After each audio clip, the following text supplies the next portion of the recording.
xadiis xambaarsan 7 qaybood oo wata tilmaamo laga maarmaan u ah in bulshada muslimka ah laga helo. qaarka kale ayay ka horeeyaan oo ay soo dhisayaan ilaa laga soo gaadho meesha ugu sarreysa. 7 qaybood waxay isugu dhex jiraan qayb ilmaha barbaarintiisa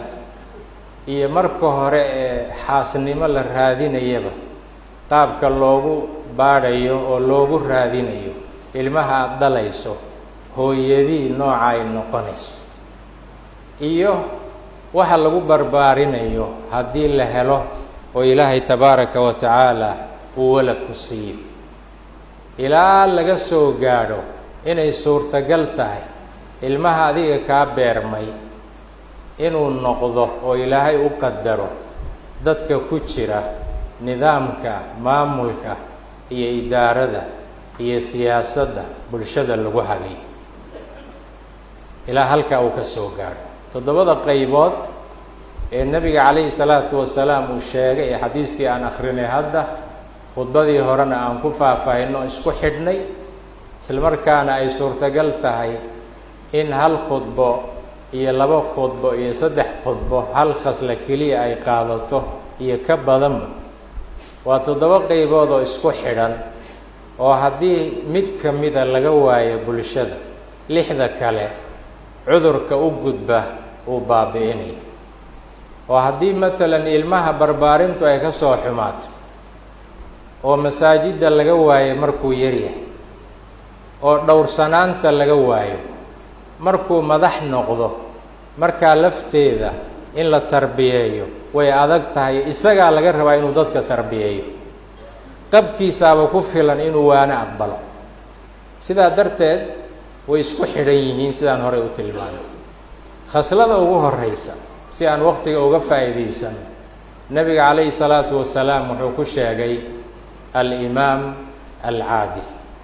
uguma aanaan talagelin oo ma aanaan sii qorshaynin inaan khudbadan oo kale ku aadinno marxaladda innagu aan ku jirno ee doorashada, laakiin way iskaga soo aaday oo 2 usbuuc ka hor intaan la muddayninba doorashadan xilligay dhacaysa ayaan sii ishaaray. dhibna male inay ku soo aaddo oo wuxuun baa laga faa'iideeyay.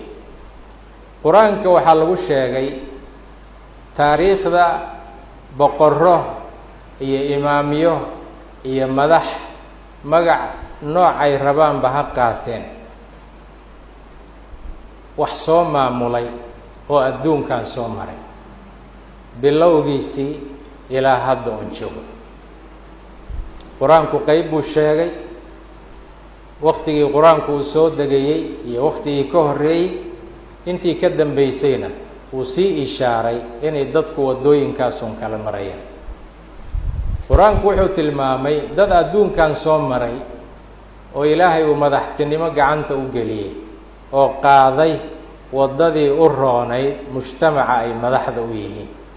aakhiradooda iyo adduunkoodana lagu badbaadin karo, bulshooyinka dhexdoodana ay ku ahaanayaan ay ku noolaanayaan iyagoo sharfan oo la ictiraafsan yahay oo la ogol yahay oo gar aan laga qadinaynin, wax la qaybsanayana aan laga qadin karin,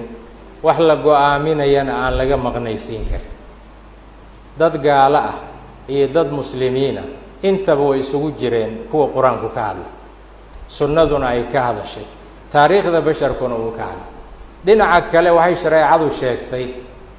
bani aadamka madax soo martay oo dadkoodii iyo dhulkoodii iyo mujtamacoodii iyo akhlaaqdoodii iyo maalkoodii kulligood ku hoggaamiyey waddo lagu khasaaray, adduunkiina lagu khasaaray oo iyagoo adduunka jooga aan la tirsanaynin,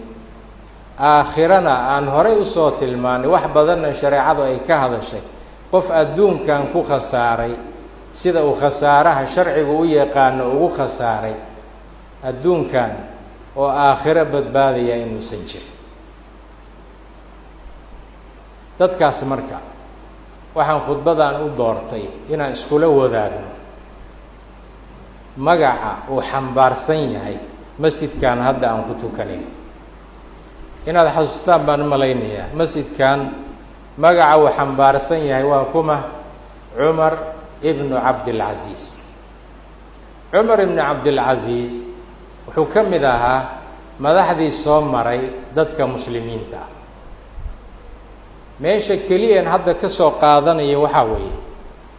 markii madaxtinimada loo dhiibay ee loo caleemo saaray ee kursiga uu ku fadhiistay, qalinkii koowaaduu qaatay wuxuu ahaa waraaq buu qoray. wuxuu u qoray taabici la odhan jiray alxasan albisri oo culimadii waaweyneyd ee taabiciinta ka mid ah, oo weliba markuu waraaqda u dirayo aysan isku meel joogin, isku magaalo joogin.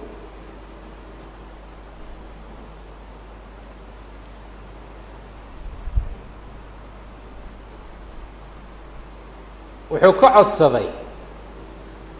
waraaqda uu ugu qoray xasan inuu u soo sharxo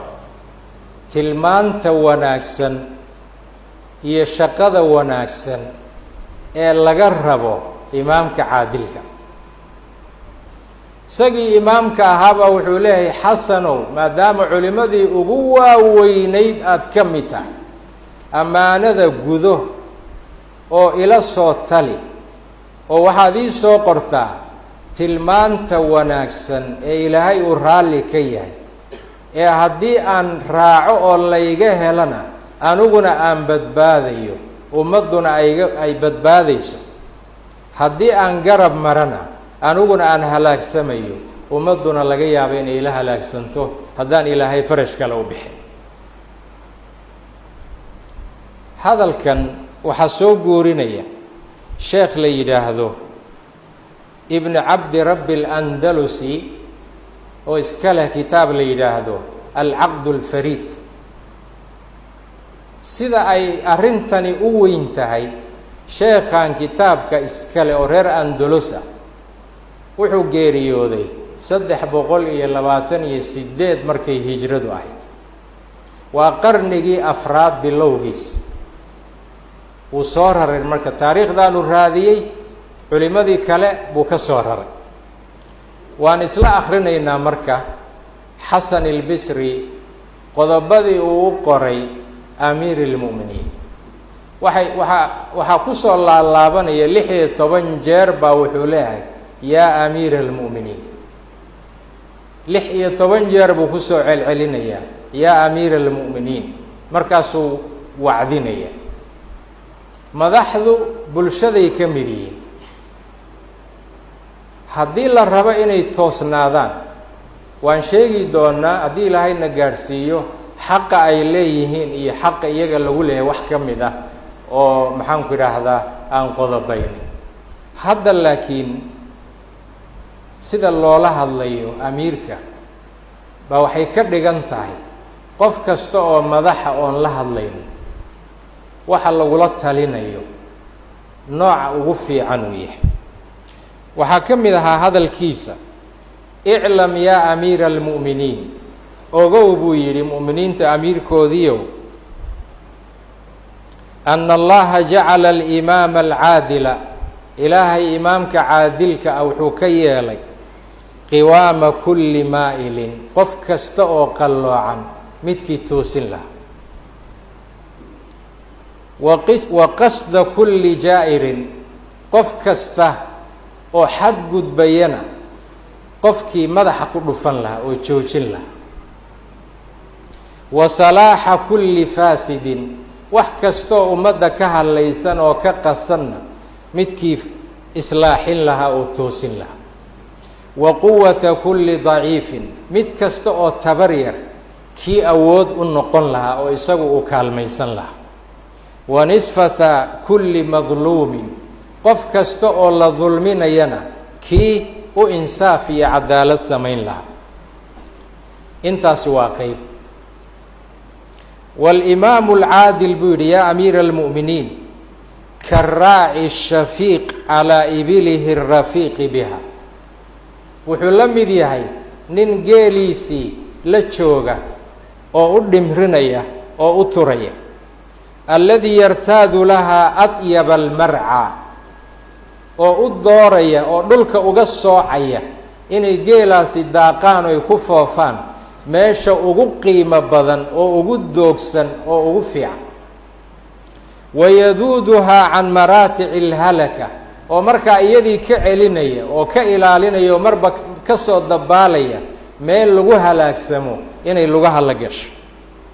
wayaxmiiha min asibaac dugaagiina ka ilaalinaya wayukinuhaa min ada alxarri waalqir kana dhowraya oo dugsi ka gelinaya qoraxda iyo qabowga labadaba waxaanoo dhan waxaa looga kinaayoonaya wixii mujtamaca uu xukumo ka khusay walimaamu alcaadilu yaa amiira almu'miniin kaalabi alxaani calaa waladihi waa aabbo naxariis badan ilmihiisa naxariista uu galo oo kale ilmuhu marka muxuu ka dhigan yahay imaamku mujtamaca ka dhigan yascaa lahum sigaaran marka ay yaryar yihiin isagaa u shaqaynaya wayucallimuhum kibaaran markay koraanna waxbuu baraya yaksibu lahum fii xayaatihi inta isagu uu nool yahay isagaa wax u kasbaya wayudakhiru lahum bacda mamaatihi marka uu dhintana inuu wax uga tago buu ku dadaalaya imaamku markuu joogana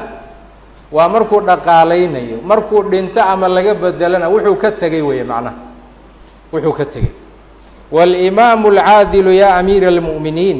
kaalummi shafiiqa waa hooyo naxariis badan albara oo baari ah alrafiiqa biwaladiha ilmaheeda u naxariisanaysa xamalathu kurhan wa wadacathu kurhan ilmaha hooyadu way soo xambaartay dhib bay uur ugu soo qaaday dhib bay ku umushay ilmaha ay dhibkaa ka soo martay ma dhibayso imaamka bulshadu dhib bay ka soo martay bulshaduu kusoo dhex koray bulshadaa soo korisa markuu weynaaday weeye markuu imaam noqonaya markaas inuu qooqo ma aha buu leh waa isagoo hooyadii ilmuhu hooyadii markuu weynaaday uun intuu saa u fiiriyey albaabka ka xirtay oo kale wayay buu leh warabbathu tiflan markuu yaraa way soo korisa tasharu bisahrihi markuu soo jeeda way soo jeedayso isagoo soo jeeda ma seexan karin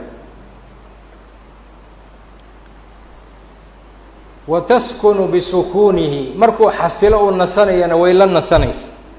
turdicuhu taaratan mar way nuujinaysay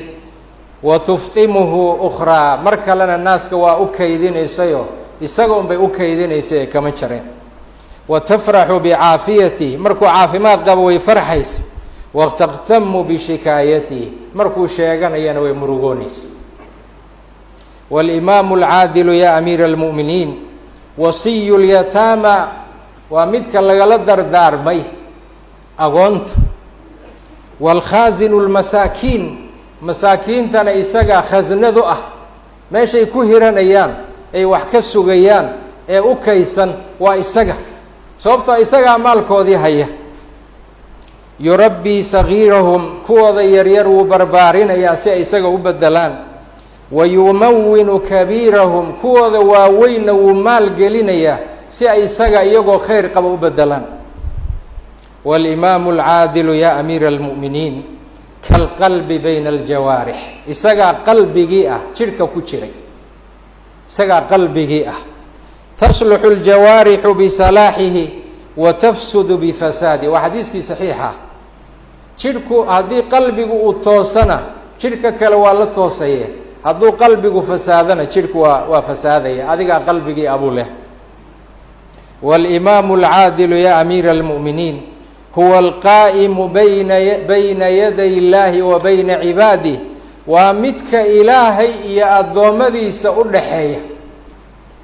anaa idin dhaxaynaya isagaa yidhi imaamku soo saas ma ah anaa idin dhaxaynaya anaa idin hogaaminaya i aamina ninka yidhi way yasmacu imaamka caadilkaa marka maxaa lagu yaqaan buu leh yasmacu kalaama allah marka hore isagaa kalaamkii ilaahay maqlaya oo aqbalaya wa yusmicuhum iyagana kalaamkii ilaahay buu maqashiinayaa ee kalaamkiisa uma buunbuuninayo wayanduru ila allahi wa yuriihim isagu ilaahay buu ka fikiraya dadkana wuxuu ku dhalinayaa inay ilaahay cadamadiisa iyo weynaantiisa ay ka fikiraan oo qalbigooda ay ku weyneeyaan wayanqaadu ila allahi wayaquuduhum xagga ilaahay buu u hoggaansamaya markaas kadib inuu iyaga u hoggaaminayo shaki ma laha intaas waa dhinacii wanaagsanaa dhinaca kale wuxuu yidhi falaa takun yaa amiira almu'miniin iska jir buu yidhi ha noqonin fii maa mallakaka allaahu caza wajal ilaahay waxa uu kuu gacan geliyey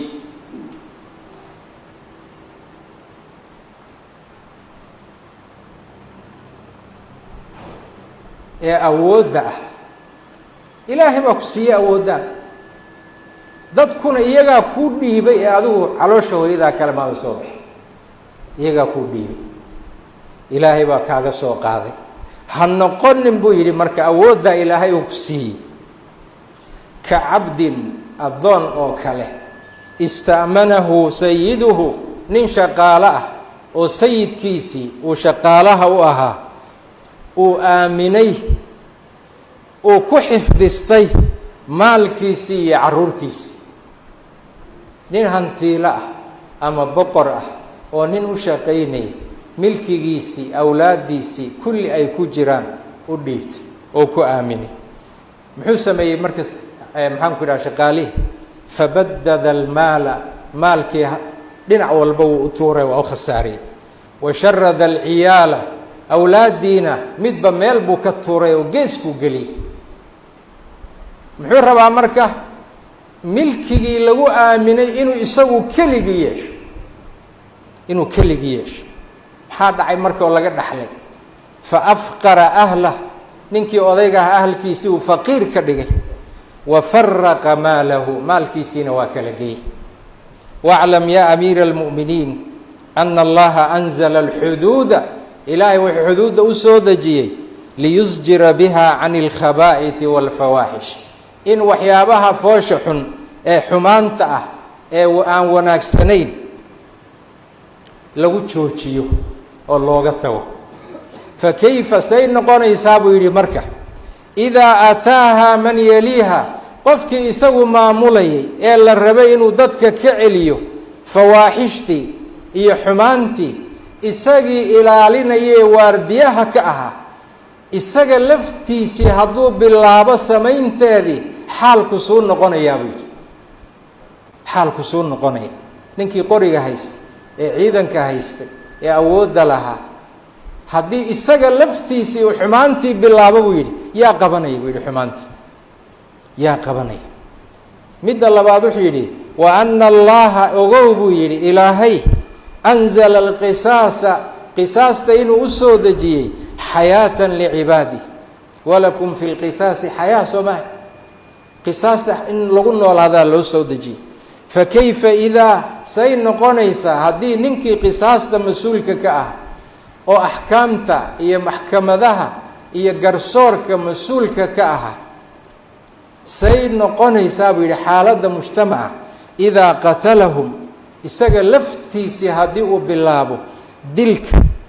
iyo ciddii wax qaban lahayd iyo ciddii wanaag lahayd kulligood hadduu ka takhalluso xaalku soo noqonayaa buu yidhi xaalku soo noqonaya intaas waa qeyb ka mid ah oo ay waktigu uu khasbayo inaan qeybta kale dib u dhigano laakiin intaas markaan fiirin adigu ma is leedahay nin xoolo leh oo xoolihiisii daaqsin u wada oo doog la raba oo waraab la raba oo inay u dararaan raba oo inay u tarmaan raba iyaga inuu xaajis ka xidhanayo oo isagii xoolihii